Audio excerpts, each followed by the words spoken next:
This is Stanley Kubrick's Eyes Wide Shut.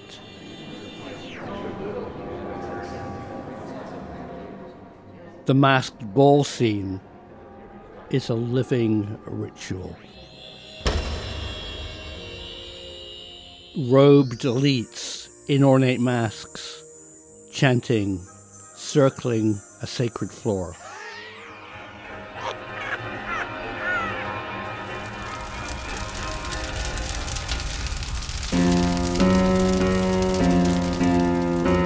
But is this pure fiction, or a veiled look at a real group of elite ancient religious cult followers? This has been a very difficult film for me to make, and in fact I'm on a journey. I was told by a leading member of a British Royal Society family that Britain is actually a hive system with queen bees controlling workers, and the hive needs cleansing. They were blatant and very open and honest about their belief that they were more important than the average person.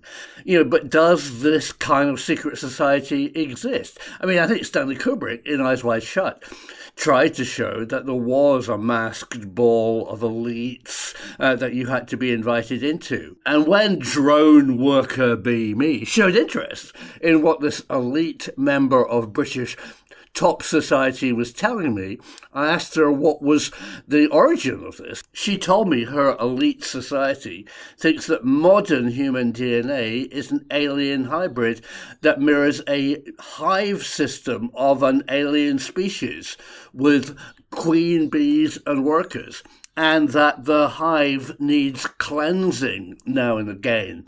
Is that what we're seeing? Well, you and I keep on hearing references to that.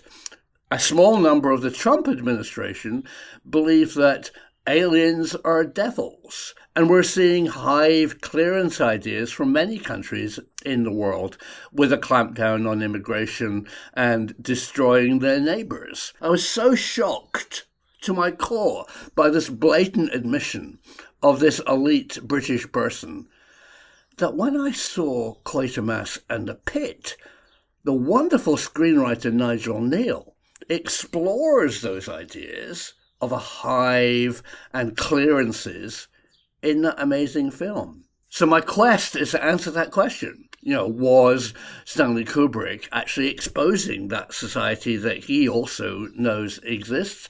And did Nigel Kneale want to expose, because of his connection to that elite society in Britain, in Quatermass and the Pit, where he directly talks about a hive, alien DNA and cleansing? So today, part of that journey is to talk about Nigel Kneale and Quatermass and the Pit, because I need to understand where he got those ideas from. Did he get them socially, from his wife, or people that he knew in Britain, and incorporated their ideas, that were shared with me as well, into Quatermass and the Pit? Or is it something in his family history where he believes more in an ancient religion? So today I'm going to explore the ancient religion of Britain, what is rudely called pagan beliefs, through the work of Nigel Kneale. And my eyes are going to be opened by a person creatively inspired by pre-Christian and folk beliefs. So let me remind you what Nigel Kneale discussed in Quatermass and the Pit, because that's one of the big clues to solving this mystery. I'm advising you all to leave. There may be grave danger.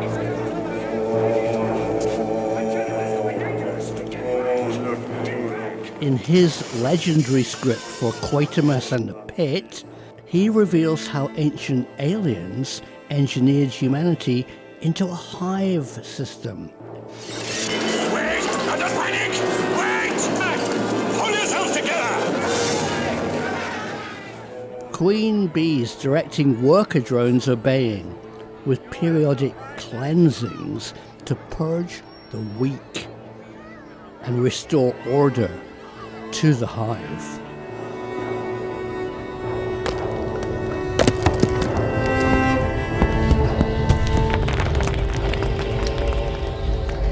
So today, my question: did both Kubrick and Kneale pull their haunting imagery straight from real pagan beliefs and occult traditions.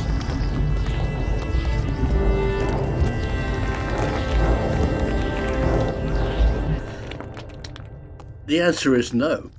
Which is quite a surprising answer, because that's actually my thesis, that there is a strange cultish, elitist, hive, ancient alien group in the world who are manipulating us peasant workers. But that's not actually the whole story.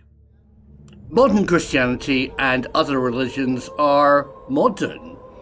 Ancient humans go back to hundreds of thousands, maybe a million years. Time for humans to think about our place in the universe, to consider religion, to understand the nature of existence. But modern religions have branded ancient knowledge as pagan, as demonic. And they're not. So today I've reached out to my cat. No, I've reached out to a pagan goddess, Zoe. Zoe lives in the Isle of Man and knows and has written about the ancient ways. Many of these are not demonic. They're tied to weather, to agriculture, and to thousands of years of a belief system that has worked out our place in the universe. So let me introduce you to the fascinating Zoe Tweedy. She lives on the Isle of Man. For centuries, a mysterious place, isolated in the middle of the Irish Sea between England and Ireland. And even today, the home of ancient traditions. And of course, the home of Nigel Kneale. Hey everybody, it's not every day I get joined by a pagan goddess. Hi, Zoe. Zoe Tweedy from the Isle of Man. You have opened my eyes to a world of pagan religion and the connection to Nigel Kneale. Now, I knew Nigel kind of grew up in the Isle of Man, but I'd never really related his works to his background. Zoe is a pagan goddess. No, tell me who you are and where do you live and what do you know about ancient religion in the Isle of Man generally and Nigel Kneale. Thank you, Simon. That's quite an introduction. Yeah, so I'm from the island, and I've spent a long time looking at Nigel out of a common interest, really, in the paranormal phenomenon. And I'm a filmmaker, so that's how I ended up going into his archive and having a little look at what was in there.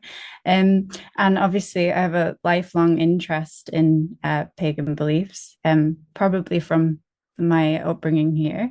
And I reached out really because since looking at Nigel and a little bit before that, I've also had a personal experience of wanting to get a lot closer to ancestral connection and ancestral knowledge. And I think that it's really interesting to look in media at how this has been expressed as well. And Nigel's one of the cultural icons of the Isle of Man. So my relationship with Nigel's work started when I was investigating a documentary. So I went into the archive with a kind of an idea that his work was heavily informed by the folklore, but kind of it was a feeling, and you can see it here and there. And I read through the original handwritten transcript for the first Quatermass, and he'd written fairies was the first word on the document next to a rocket goes to space or a rocket ship, and he'd underlined it and put an exclamation point. And then he repeats this again when he's talking about the non-cellular nature of this extraterrestrial life, how it could interact with us in a way that's not material. So obviously he was using this as a framework through which to understand it. And this led me into a deeper exploration of how he incorporates these beliefs. He himself said people on the Isle of Man up in the hills were very superstitious and more likely to believe in the Liana Nashi than in Jesus. So, and the Liana Nashi is a kind of a version of she's a version of a succubus. So she's a sexual a a ghost, a non-human entity that draws energy through sexual energy and libido. So brilliant. That's great.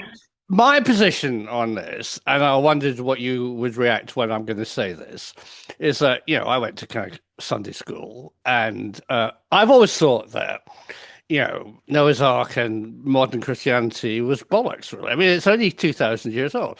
I mean, and humans, I live here in France, where we have ancient humans and Neanderthals who go back hundreds of thousands of years and obviously have shamanistic belief system.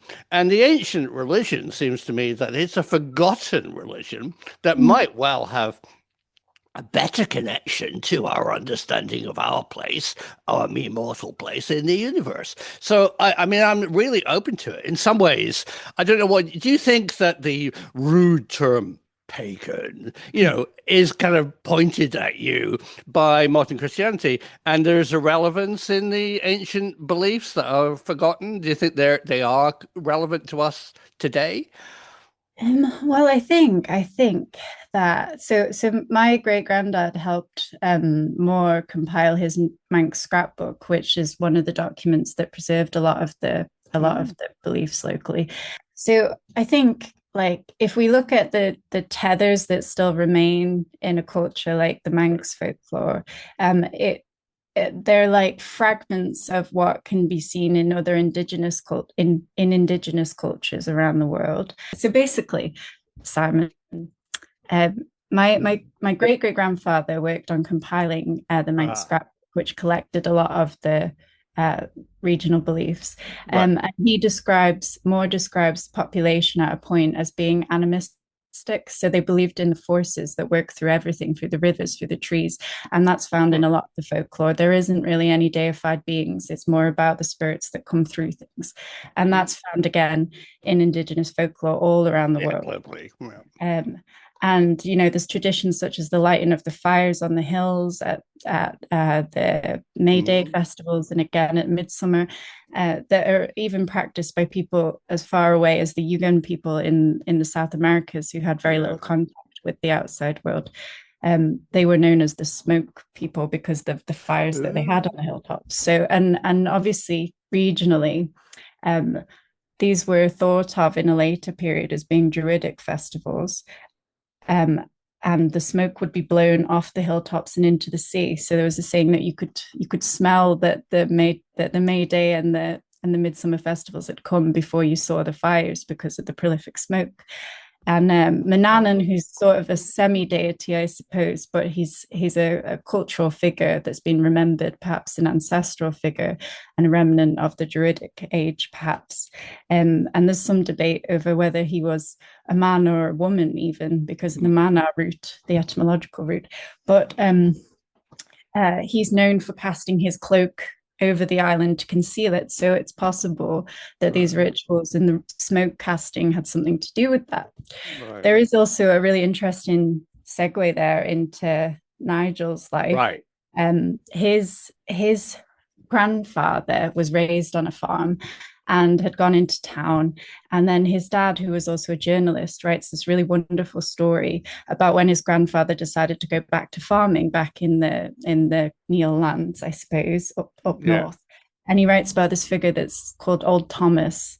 And he writes about him with a bit of distance because his dad's been kind of cultured and brought into a different world that distances themselves from the folk practices, which I think is interesting and kind of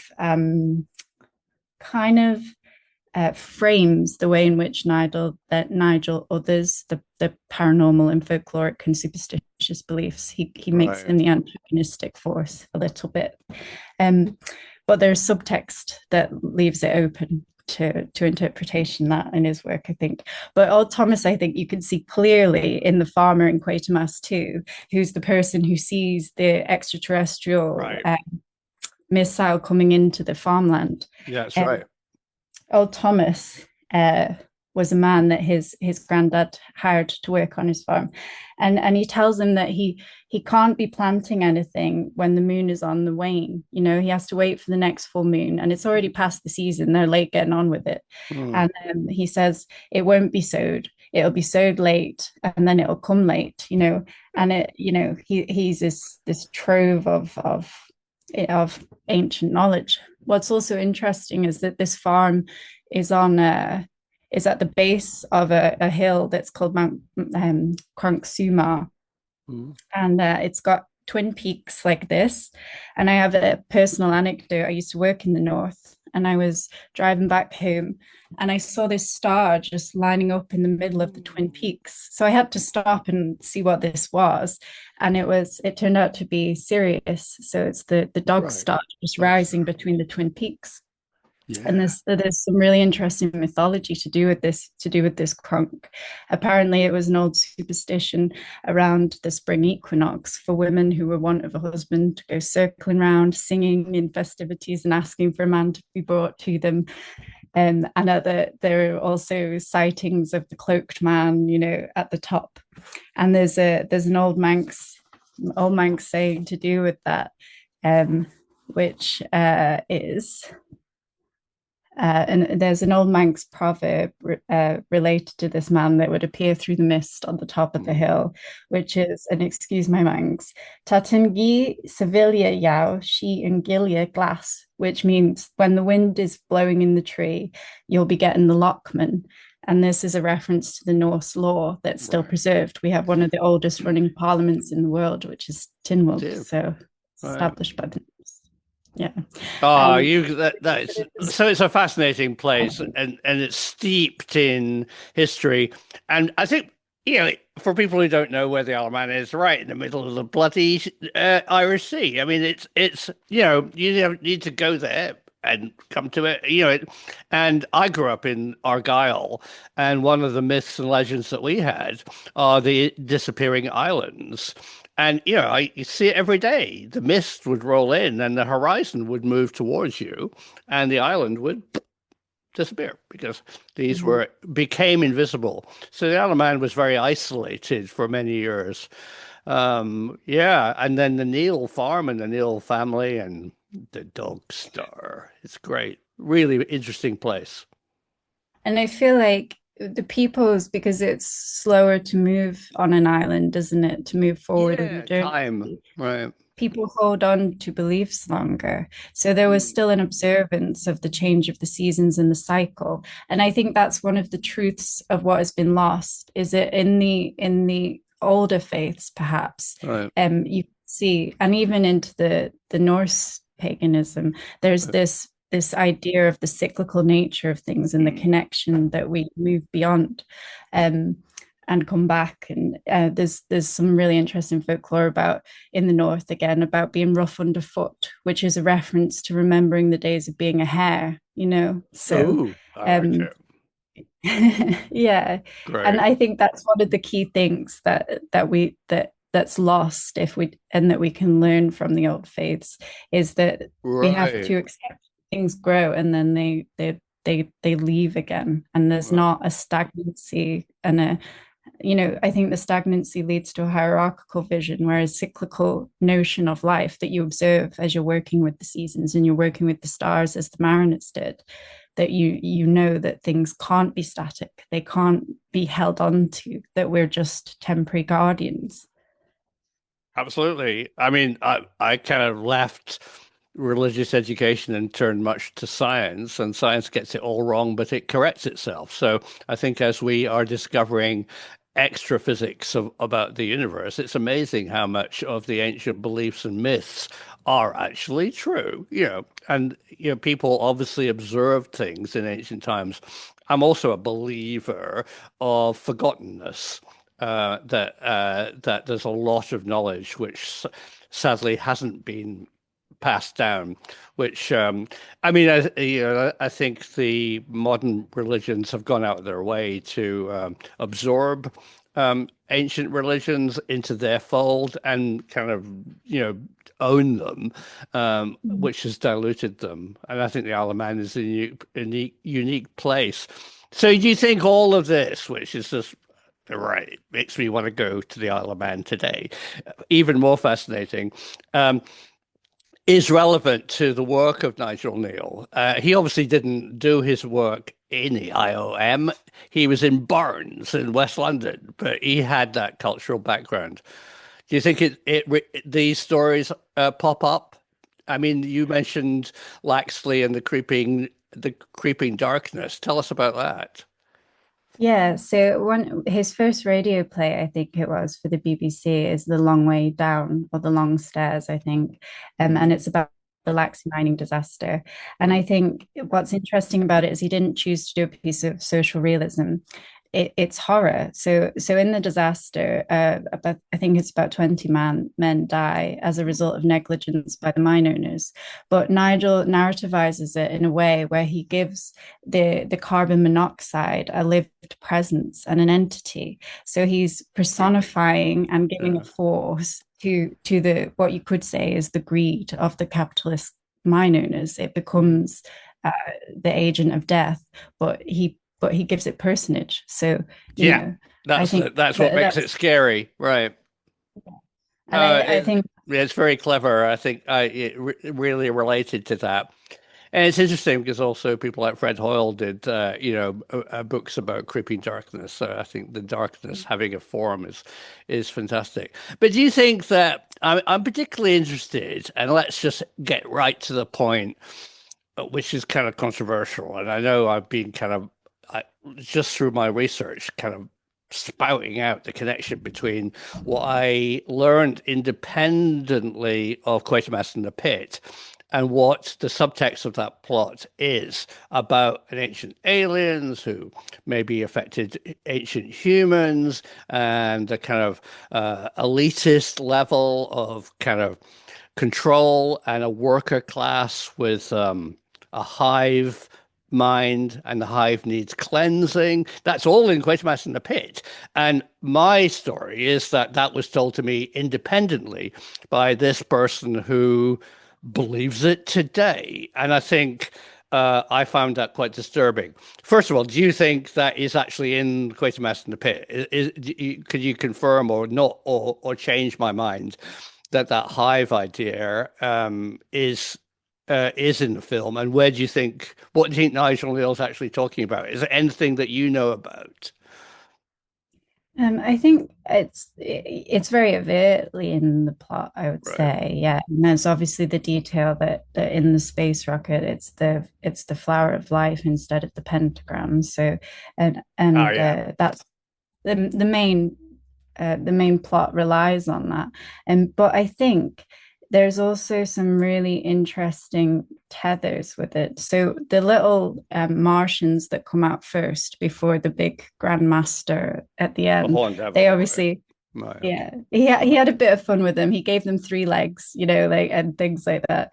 But Oh yeah, yeah, good. Isle of yeah, Man reference, yeah, it right? did. But and obviously that was where I was really excited when I read the Quatermass experiment, and he was relating these phenomena to the fairies. Mm, Obviously, locally, they're themselves. People didn't even want to talk their names, and they were known to be watching you all the time. They could be anywhere, they can be anything, yeah, and they're related with like missing time and abduction of children, and but they return them, amazing. Oh, but they can be mischievous, they can be helpful. It depends how mhm. you treat them. They return what you put out. And I think where that comes into the idea of a hive mentality is Yeah, that like it's this undercurrent of a force, and I think it becomes really disempowering to label the force as a negative entity, because a force of movement is a force of movement. Like we move forward, we keep going through time, don't we?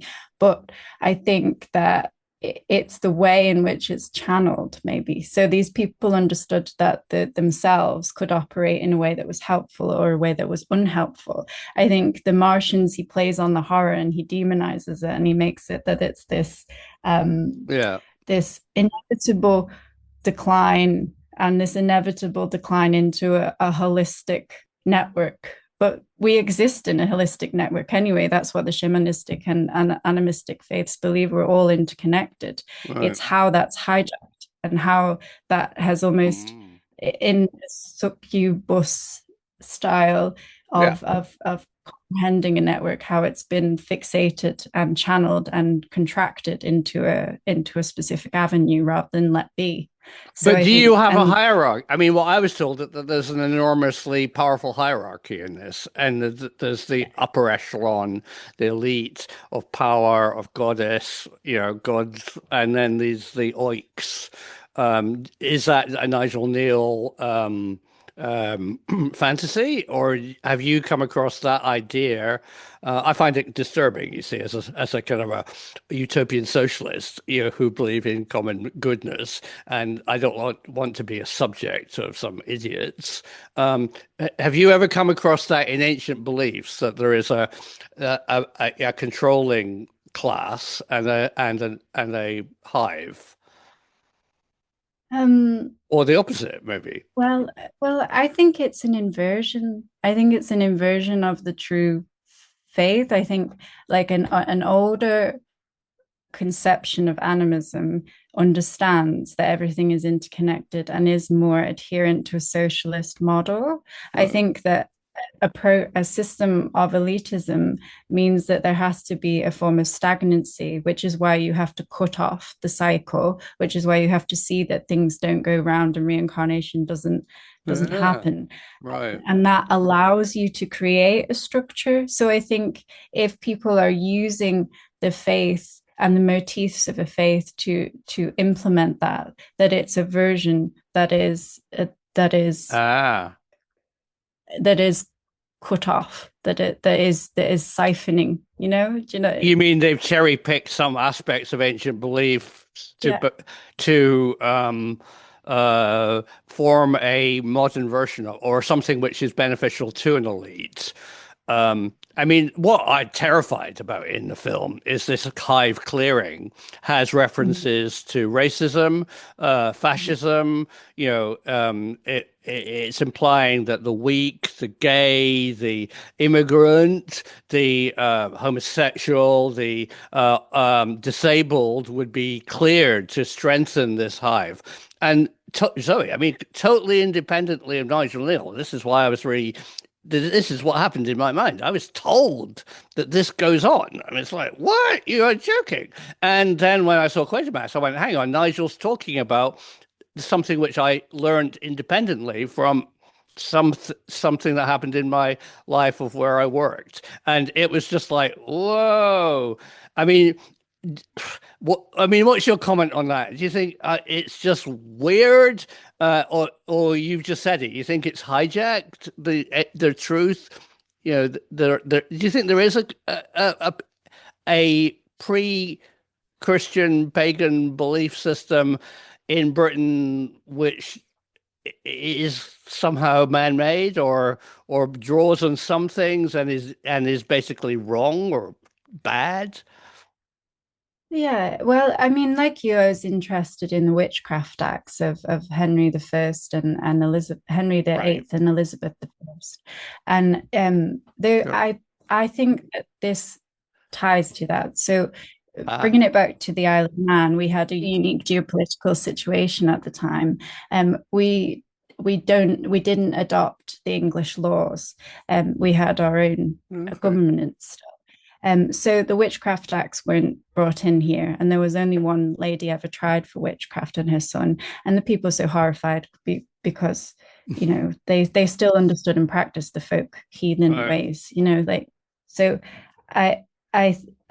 Those acts, I think you could say, were to subvert a knowledge that was still existing in the people. So this is the socialist angle. The people still understood these things. And if you wanted to implement a proxy version of it, you have to wipe out the living heritage of it. So I think Good point. that might be a key in history, and I think that it was still very much alive, particularly here. Ronald Hutton, who's an academic who does a lot on the island, about the island. Said it's an isle. It was an isle of heathens in the 1600s. You know, people were still apparently sacrificing some of their animals on the crossroads to the church. You know, and such like, Sure. whether that was, you know, colonial like disparaging of the native population. Right, might be, yeah. But I think, like in pockets, like in communities in Scotland and obviously in Ireland, there was still people who held on to the old faith, and a big part of that was ancestral connection and the power of the story, and in the power of the story, the power of the symbol. So I think if you were to, if you want to, if there was an intention to instate something for control, they would have to wipe out the natural belief of it and maybe appropriate some of the symbols, because there's power in a symbol. And was that done? Do you think that was done then? I mean, do you think there was a kind of a purging of the ancient beliefs? Maybe Isle of Man is unique because it's in the middle of nowhere. I mean, and it survived a bit longer, but after Henry VIII or even earlier, was there a kind of a, you know, let's get rid of you guys? And maybe I get the impression as a Brit, you know, obviously Scottish heritage, is that Britain never really kind of bought into Catholicism and that, or even Christianity, really. It was kind of handy, but we always basically kind of trusted our ancestral beliefs. And maybe that's carries on today, I think. But I worry that it's a bit negative. If there is a subgroup of people who are using it to control. What's your? I mean, it's sorry. I'm. What's my question? I mean, I'm still wanting you to think. Have you ever come across anybody who reflects what you have discovered in the Isle of Man and your own research, who might be using it in a way which is for more negative purposes?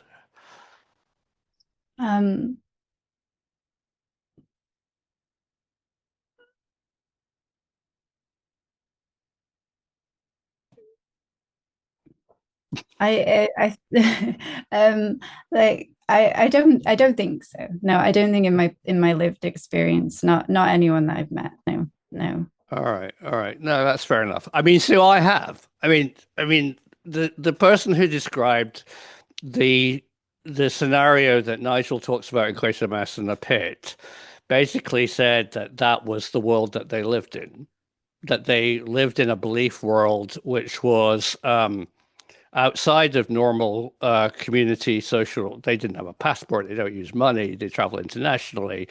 They treat the Hive in great disrespect and total non-respect. And they feel that they're in an elevated position. And they're putting that power, which they deeply believe in, into a link to ancient beliefs. Yeah. Yeah, no, I mean, I can imagine through the filters of information that you see in the world and the structures that are at play that would be a reality. But I think my main interest in it is that I would believe it to be a corruption rather than I believe what they're practicing to be a corruption. Yeah. Oh, I mean, I think it's very bad. I mean, I think it's and that's why, you know, maybe again I'm barking up a very strange tree when I see Stanley Kubrick's Eyes Wide Shut. I mean, he's obviously talking in Eyes Wide Shut about a society which exists outside of McDonald's. You know, it's a very strange society that Kidman and Cruz kind of bump into in that drama, and but again, it feels like that could possibly exist, and the kind of things that they were doing in Eyes Wide Shut in the ceremonial sense seems to have a parallel to ancient beliefs. So, what's your comment on that?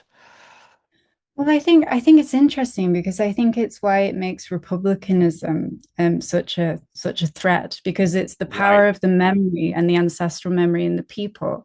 And if you are Right. connecting, as you know, there's a movement for that in the arts, in this connection. You look at artists like Kneecap who are using it to create a powerful media presence and in opposition, like Liar's Tale, Right. their music.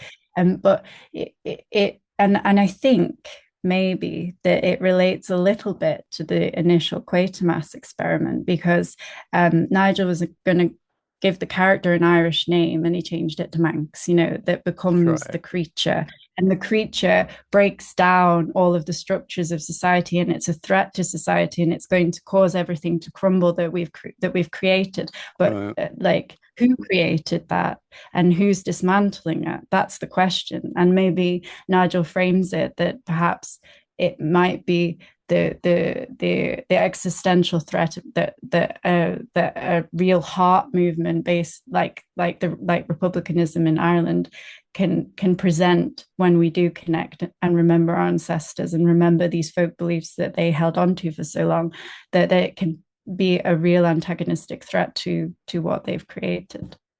Yeah, I just like make this very clear that I'm a real Nigel Kneale fan. I saw him as possibly a part of establishment. This was until I met you, and you opened my eyes literally into his belief system. But I saw Nigel as an establishment figure. Um, who was trying to do a subtext in all the films. He's rather anti-government.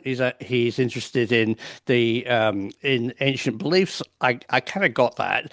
He doesn't like science establishments and military places. He doesn't like new towns. He was like an anti-establishment figure, and I know that the BBC had some problems with that. I mean, BBC is rather an established organization, but in Quatermass in the Pit, I really thought Nigel spilt the beans.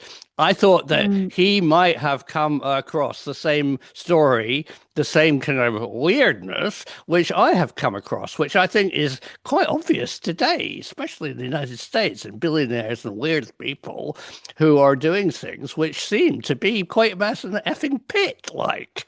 Um, but I think you've really enlightened me into his background, that he's drawn from a an ancient culture from from pre-Christianity, which was rife in the Isle of Man, which is great. Yeah, but he's a hero. I have to say that. I mean, Yeah. And I mean, he was, from people who know him, he was a very pragmatic man. So you have to look at how he's using the paranormal phenomenon for allegory to uh, express social situations. And as you said, like any human created ideas or anything, any any secrets that you might say that he might have seen, he's going to express it as a paranormal threat too, yeah, because he weaves a yarn, he yeah. weaves a good yarn. He follows the tradition of storytellers, and he knows how to use the subtext to express those things. And So the Quatermass, I mean, that we've talked about this. Quatermass in the Pit is well regarded by people of a certain age as the scariest TV program ever made, and it's not, but it is. You know, it's scary because it connects to an ancient. I think it connects to an ancient British tradition. I mean, I think the Hammer House of Horror version made in the mid 60s is pretty different from the 55 the BBC black and white kind of lime grove version, but. I get a lot of my viewers globally who go, "It's a good science fiction story." I went, "No, it's not a science fiction story. It connects." I felt like, the little creatures, the symbols of the ancient aliens, the way that it controlled some of the people in the film, and then the big ending where humanity goes Hive clearance mode. I mean, I read that it was just based on the 1950s race riots in Notting Hill, but I think it's deeper than that. I think Nigel was probably referring to that terrible racist incident, but I think he's showing that London goes and humanity goes wild, and then this horned devil appears. That's like, oh, and the horned devil is a symbol which predates, Christian belief. I mean, you guys have had a kind of a deity like that, have you?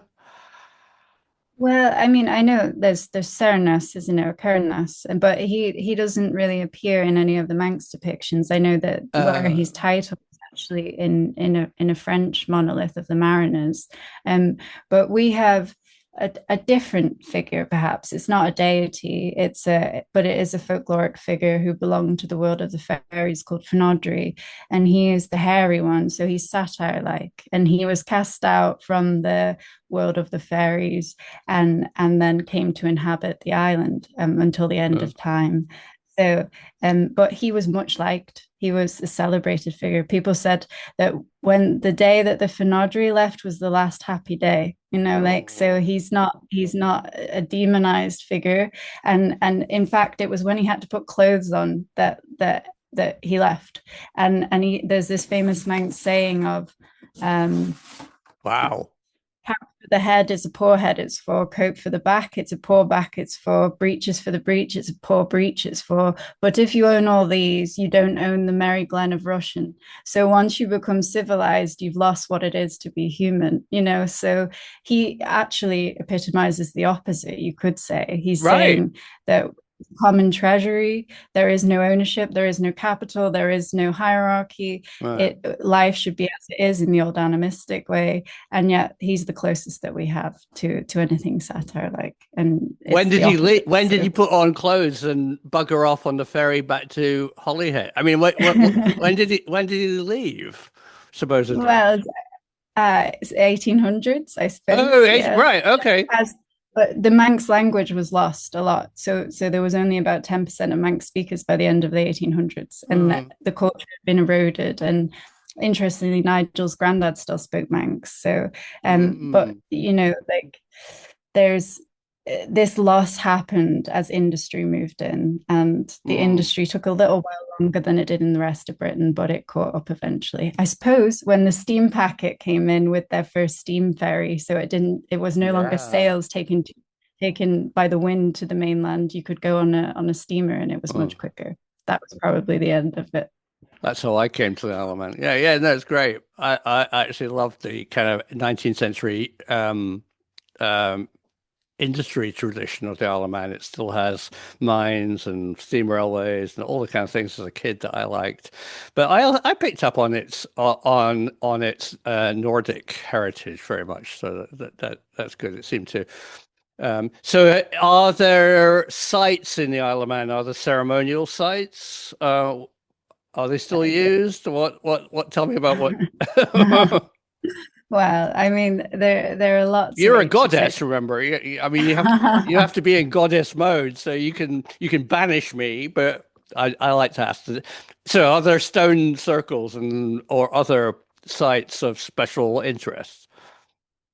Yeah, well, I mean, on the site of goddess worship that can tie into Nigel's work, there is Cashel Yard, which was excavated not long after his family moved to the island. So it would have been in the media, would have been exposed to it. What's really interesting about the site, it's also a burial site of a giant from the north, I believe. But Mm, it was a raised platform originally, in the Neolithic, raised platform with the usual burning remnants, so where they burned their ancestors before they interred them. But it became sure. a long barrow, and it's got a Yeah. portal with a Ooh, curved entrance, which is, the Ionic entrance. right. And it I had know. a chamber where the light shone up through the chamber, up through the Mm. portal, up through the chamber, into the heart of the goddess, where the ancestors were burned and communed with.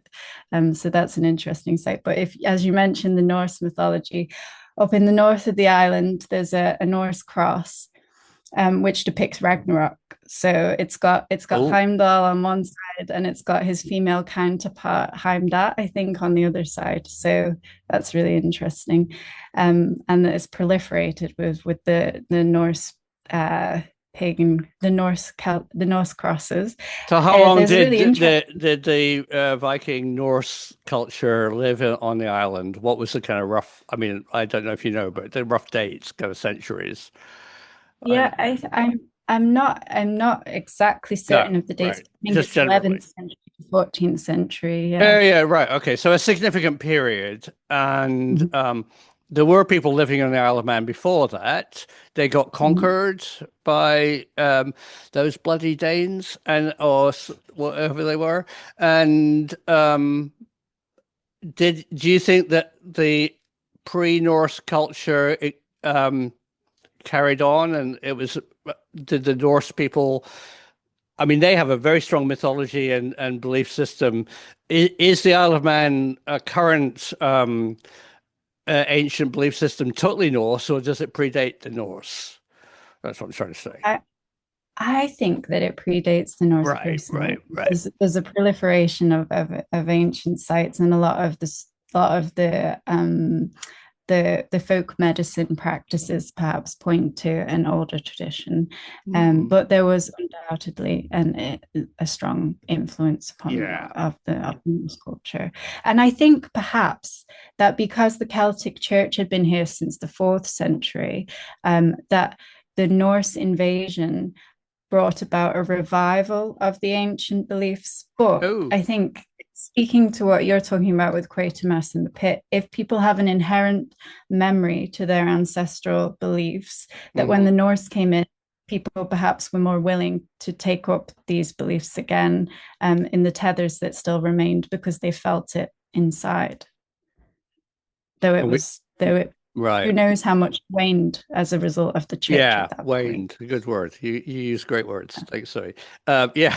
Um, but we still have it inside us. I mean, we still connect. We watch Nigel Kneale's work, especially Quatermass, and we still are scared and connected to it. I think he really managed to write something incredibly powerful in that script, which works on different levels. Mhm.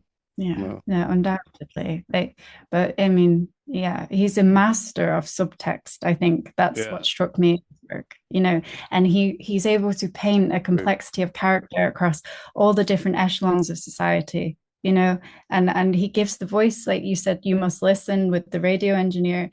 The voice is through him, Yeah. so it's through the working man that the voice comes through, and he recognizes the phenomenon first and has the apparatus of knowledge through which to understand it as a phenomenon.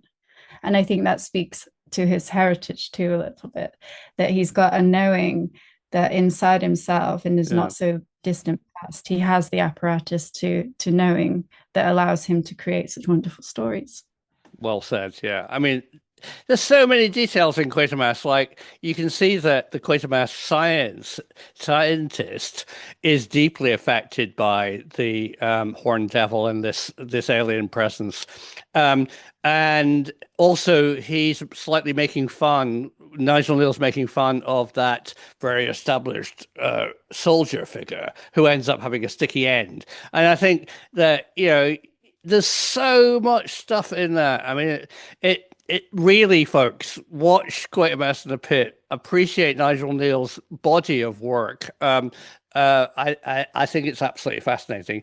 Uh, Zoe, I mean, my eyes are wide open. Thank you so much. I really appreciate it.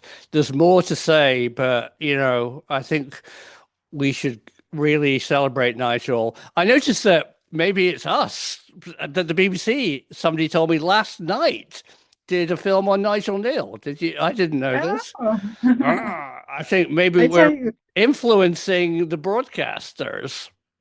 I had a weird synchronicity that a Judith Kerr book turned up in my house since Monday. So they Right. appeared. I think, yeah, all right. So, folks, Nigel Kneale was married to this Judith Kerr person who is a famous author. She's well known for The Tiger Who Came to Supper, but a lot of other books. And she comes from a very interesting Jewish background, escaped Germany, and her family were quite up in the Jewish German society. And then I think they had quite a hard time when they first moved to England, as they were German speakers, but they were obviously Jewish. So I think there's more to dive into Kneale's life with his relationship and connection with Judith. I think that. Do you think that that's something worth exploring, Judith, in relation to Nigel's work? Well, I think often you have this tandem working, don't you? And Yep. one half is the one half does the proactive work, and the other half is receptive and perhaps more of a channel and a conduit. So when you come together in a union of any kind, you serve different roles. And Yeah. she was definitely an important person in his life for lots of reasons. So Yeah, no, I agree. Either you or Andy Murray said that the biographer of Nigel Kneale said that Nigel actually was quite reclusive. I assumed that was my funny story about meeting Lord Hailsham and Hailsham shouting "Kneel" while Americans kneel down in the House of Lords. If that's true, I don't know. It's a great story anyway. That Nigel Kneale would be meeting all these upper echelons, and I thought that was the connection to the modern day wacko cult of hive mind and elite. But do you think he was actually quite? He kept himself to. He was quite reclusive. Was it you who said that, or Andy? I think he had, I think maybe a typical Manx attitude. So it's a little bit Oh, contradictory, and it's a little bit stubborn, and it's a little bit isolationist. And I think even though he had his parents were Manx, but he wasn't born here, but he was brought up here. I right. think he embodied that a little bit, and I think that some people who knew him said that he was a little um, less sociable than Judith in Yeah. general, and well, he had a skin condition which he suffered with, which meant he couldn't be out in the sun much, which maybe influenced that as well, especially in your formative years. If you have something like that, it's going to go on to shape your social interactions for life. So Yeah. yeah, um, What have you heard? I mean, the other story, which I'm kind of putting two and two and making 18 out of, is Nigel Kneale's connection with the royal family. When the Quatermass first came out, correct me when I go wrong here, the Queen of the day or the royal family really liked him and kind of boosted his standing, I believe, in the BBC, who were a bit distrusting of him. And he became very popular with the royal family. Have you heard that story? I have heard the story. I think it's difficult to avoid the idea that the Quatermass experiment was obviously purposefully put out on the back of the Queen's The coronation coronation, a right. to give Westminster Abbey, yeah. yeah, and it's to give a nationwide programming in multiple levels, perhaps. So, I mean, I don't know of any communications with royalty before that date, but it's No, I don't. interesting, really acclaimed. Yeah, I got the and then impression that the BBC script department, that when he was so revered, and they would have got a communication, probably not Nigel, but the BBC chairman or somebody would have got a communication from the palace that this man is good. That Nigel did things like the 1984 adaptation and things. He was given more work to do. That's my impression. And there was a note in his archive, which was him recalling the writing of Quatermass, and Right. he was in. I don't know how usual this was procedurally at the time, but he was living in the studios to write the piece, and he was quite I isolated. did that. Yeah, and he was like he spent days not seeing anyone at a time. He said, not even Judith, like to get this out. And he said when he received the copies back, he got the first 4 episodes on blue copy paper and the last 2 on orange. So I don't know what that means, if there's something in the last 2 episodes which are obviously not accessible, that we don't have record of them. But Oh, I found I that can really explain. interesting. It's actually really simple. It's just versions are printed on different colors. So yeah, if you turn up at your rehearsal and you've been given a script, and you go to be or not, and you go, oh, hang on, you've got the blue one. Oh yeah, okay, orange one. Oh, Ah, this is okay. the story.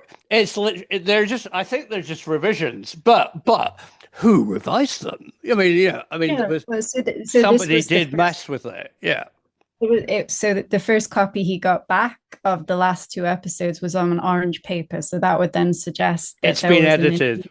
yeah, Mm. yeah. So, yeah, I mean, when I worked at the same studio, I wonder which room he was in. Oh, it's a shame the building doesn't exist anymore. It was an incredible labyrinth. It was a Gainsborough studio, and everybody had to have a ball of string to find their way to the canteen because it was like up the spiral staircase, out that door, down the courtyard, and then through the studio backlot, and then you could get. It was really, and you could literally hide away in that building. It was a nightmare in a fire alarm because people ignored it because we were working. I remember on a panorama, we were dubbing, sound mixing. Well, you're a filmmaker, dubbing a film for 8 o'clock on a Monday night, and the fire alarm, and there was a genuine fire, and we went, oh, after that, we're just going to finish off mixing the film, and we all got into terrible trouble for not leaving the building. But finding your way out was it was a fireman's nightmare. I bet the London Fire Brigade hated that building. Oh, right. Well, fascinating conversation. Thank you so much, Goddess. And thank you for your incredible insights. Everybody go to the Isle of Man. It's the best place in the world. And Zoe, so you all are a filmmaker, but you're also an author. Are you working on anything right now that people can read of your work? I am, yeah. So on these currents of lost knowledge, maybe Yeah. um there and there's also a little tie-in with Nigel's work here. He has these empty pubs. The pubs are empty. Thinking of Stone Tapes, Quatermass too. They're empty. Quatermass in the Pit is maybe the exception where they're all full and bustling.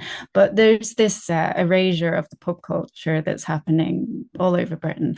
And Oh, what's yeah. interesting is what predated them. Well, here there was the fairy grounds that I've talked about, which is the fairgrounds. People getting together and discussing things, and it's where Fairy the ideas come grounds. up, stories are kept. And so I'm working on a piece which is called The Crown, and it's about a pub called The Crown. So in Yeah. 2027, Crown Pub is the last building standing in an expanded redevelopment of Liverpool Dockside, and there's a quaking. Just as she had one hot summer's night in 67, as her basement, the Jester Club, opened its doors for the first and last time. It's an absurdist mystery, really. And it unfolds as the actions of the players of the night ripple across time. A medley of esoteric espionage, frolicking insanity, and the libations of the now defunct secret order of the landladies, secret order of the landladies. Uh, and yeah, it's Oh, I get it. I there's a get it. medley. Yeah, no, yeah, I can see the parallels to the complex nature of a Kneale script that you have also that you're doing there. Oh, yeah, the Secret Order of the Landladies. Yeah, they sound like an awesome bunch of power wielding people. Yeah, good in the Crown.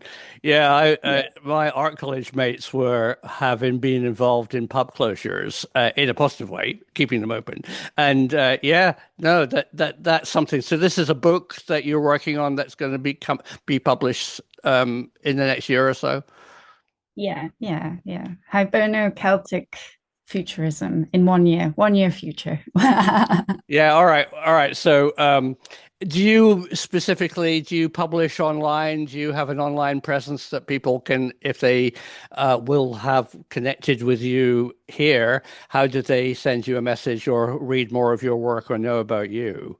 Yeah, so probably the best way is through my website. So it's just my name. So it's just zoebtweedy.com. So There you go, folks. Speak directly to a goddess. Thank you, Zoe, very much. thank Sorry if I really put you a bit on the spot about current elitist paganism, which I think is is rife. You see, I'm being this effing Christian, using derogatory terms. I just don't like them. These people who are abusing what and I think you also know, are more ancient beliefs in a way which could be wielding power. I mean, I think it's a dangerous trend. But so thank you. I'm sorry to put you on the spot about that. I think your knowledge of the Isle of Man and the ancient beliefs and Nigel is just fascinating. So it's a real honor to talk to you today. So thank you. No, thank you, Simon. Oh, thanks, Zoe. My eyes are now wide open. The Isle of Man is fascinating and is a great example of that ancient memory of what we brand as a pagan religion, which might actually hold answers to our real place in the universe. And Zoe presented a very believable argument that Nigel Kneale, the scriptwriter of Quatermass and the Pit and other works, was heavily influenced by his background from the Isle of Man. So where does that leave me? It slightly undermines my kind of notion that Eyes Wide Shut, or even Quatermass and the Pit, is about a contemporary movement, an elite movement of nutters who regard us as workers in a hive that needs occasionally cleansing. Lawless paedophiles. I mean, that's what the press is saying, but do they exist? I know you want more information. Is it true? Who are these people and what do they really do? And do they control your life? The one person who's done an awful lot of research into that is David Icke. And in the next few days, I interviewed David about our joint time at the BBC, which, looking back, I now think was a hotbed of people who might have been involved in this elite hive mentality. That's going to be really interesting. Stay tuned, subscribe for more, and thanks for watching.